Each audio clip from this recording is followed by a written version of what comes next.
Le projet Ben le Koala, ça fait à peu près 10 ans maintenant. Donc au départ, sur la demande des familles qui avaient des enfants avec autisme, de trouver des outils pour aider les enfants à acquérir tout petit des nouvelles compétences. On s'est rendu compte que l'enjeu pour l'enfant, finalement, c'était la continuité d'accompagnement, puisqu'il va être à la maison, à l'école. Et donc on s'est dit comment on travaille en continuité sur ce sujet central qu'est l'inclusion scolaire. À l'école, on s'est appuyé sur des structures qui existent, qui sont les UEMA, les unités d'enseignement maternel autisme, qui ont justement cette fonction d'aider l'enfant avec des troubles autistiques à intégrer petit à petit l'école, mais aussi d'accompagner les parents et d'accompagner les professionnels de l'école, les enseignants.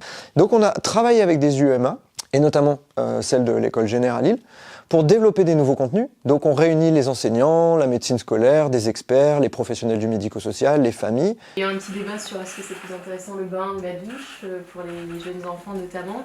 Et finalement on est parti sur la douche et donc on devait afficher, comme vous voyez sur la photo, des petits post-it en mettant un peu les différentes étapes que nous on envisageait pour vraiment détailler chaque chose. Et comme on avait déjà aussi sur l'UMA testé les avancées de Ben le Koala brosse tes dents, c'était pour nous une nouvelle opportunité de continuer à travailler avec Ben.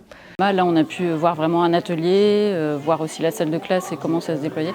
Et surtout le retour de l'enseignante coordinatrice qui donne concrètement la manière dont Ben le Koala est utilisé et sert sur différents ateliers, que ce soit la musique ou l'hygiène.